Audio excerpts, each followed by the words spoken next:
Hi guys, Assalamualaikum. Welcome my hobby house blog channel.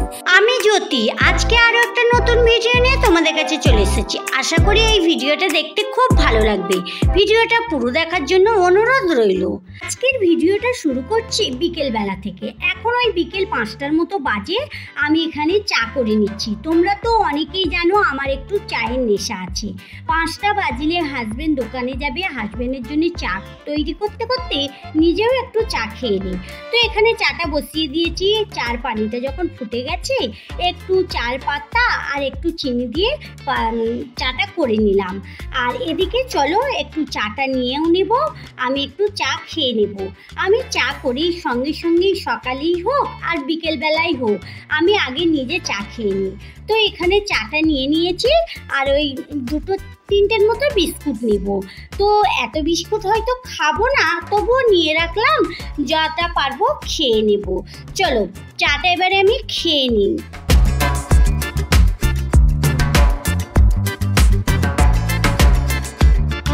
এখন চা খেয়ে চলে এসেছি ছাদে। প্রচণ্ড গরম। এই গরমের মধ্যে আমার ছাদের গাছগুলোর অবস্থা একদম খারাপ হয়ে যাচ্ছে।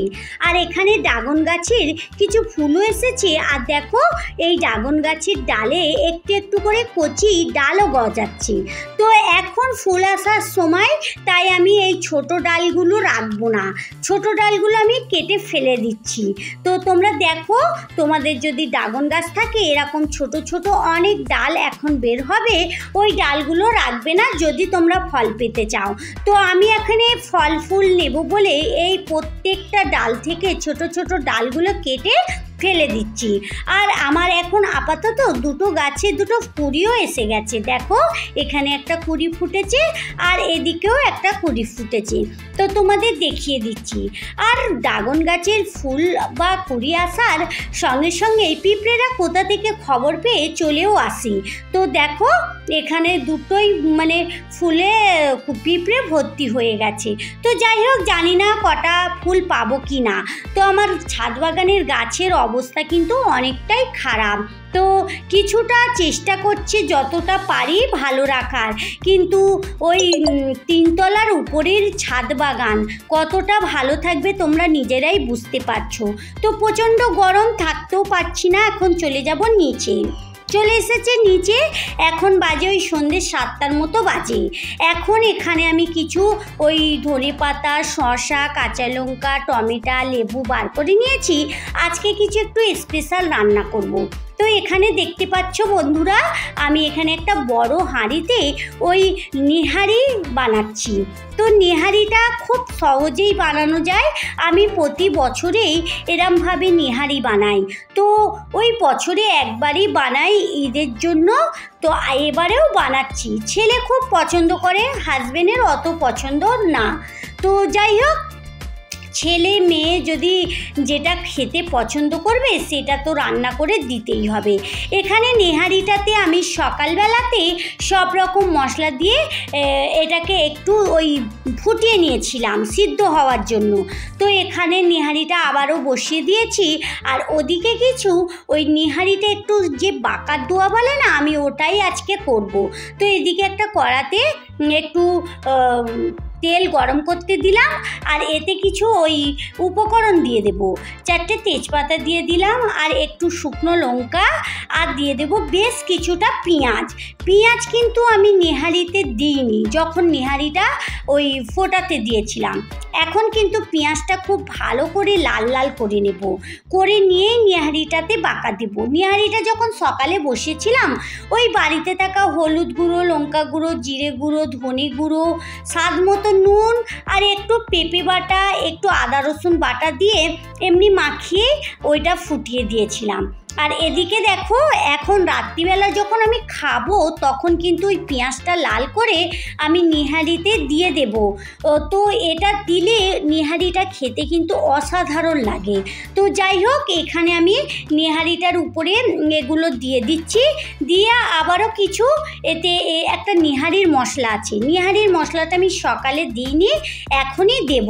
তো সকালে দিলে একটা ওর যে একটা ভালো গন্ধটা চলে যায়, তার জন্যই যখন খাবো এই উপরের দিকে আমি যে পেঁয়াজটা দিয়ে একবার নেড়ে চেড়ে ওই নিহারির মশলাটা দিয়ে দেব, আর এতে দিয়ে দেব একটু ধনেপাতা, একটু ওই কাঁচা লঙ্কা উপর দিয়ে দেব। এর একটা মানে ভালো একটা গন্ধ বের হবে। যারা এতক্ষণ ভিডিওটা দেখছো সম্পূর্ণ ভিডিওটা দেখতে থাকো, আর দেখতে দেখতে ভিডিওটি যদি ভালো লেগে যায় ভিডিওর নিচে একটা লাইক দিয়ে ভিডিওটি কন্টিনিউ করতে থাকবে। আর ভিডিওটির বিষয়ে তোমাদের যদি কোনো মতামত থাকে তাহলে আমার কমেন্ট বক্সে জানাতে একদম ভুলবে না। আর তোমরা যদি আমার নতুন বন্ধু হয়ে থাকো তাহলে আমার চ্যানেলটা সাবস্ক্রাইব করে আমার সঙ্গে থাকতে পারো। যারা এই কাজটা করে রেখেছো তাদেরকে অসংখ্য ধন্যবাদ। এদিকে দেখো বন্ধুরা, নিহারিটা হয়েও গেছে, আর আমি উপর দিয়ে একটু ধনেপাতা আর ওই কাঁচা লঙ্কা দিয়ে চাপা দিয়ে দিলাম।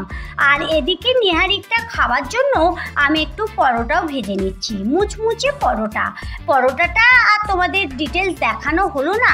তো প্রচণ্ড গরম, আমার রান্নাঘরটা অনেকটাই ছোট, আর এই গরমের মধ্যে রাতের বেলা একদম রান্না করতে ভালো লাগে না, তাই তাড়াতাড়ি করেই করে নিচ্ছি। সবাই কিন্তু টেবিলে অপেক্ষা করছে।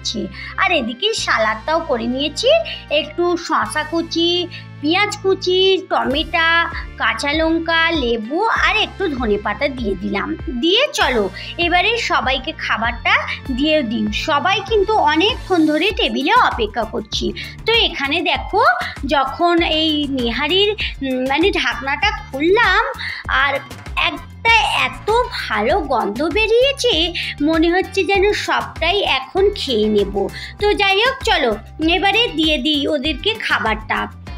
তো বন্ধুরা, তোমরা কি এই ঈদেতে নেহারি বানিয়েছো? আর যদি না বানিয়ে থাকো তাহলে নেহারিটা এইভাবেই বানিয়ে নেবে।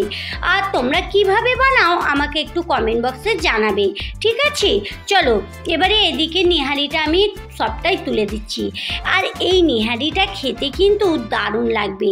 আর বন্ধুরা জানো তো, এই মানে নেহারি খেলে শরীরের পক্ষে অনেক উপকার হয়, আর অনেক তাকাতও আসে শরীরে। তো যাই হোক, এখানে আবারও উপর দিয়ে একটু ধনেপাতা লেবুর রস দিয়ে দেব। আজকের ভিডিওটা এখানেই শেষ করছি। তাহলে বন্ধুরা চলো আজকের মতো ভিডিও এই পর্যন্তই। দেখা হচ্ছে নতুন কোনো ভিডিওর সঙ্গে।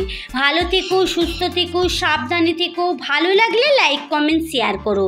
যারা এতক্ষণ আমার সঙ্গে থাকলে, আমার ভিডিওর কোথাও যদি একটু ভালো লেগে যায় তাহলে আমার চ্যানেলটা সাবস্ক্রাইব করে আমার সঙ্গে থাকতে পারো। আর যারা এই কাজটা করে রেখেছো তাদেরকে অসংখ্য ধন্যবাদ। Thank you.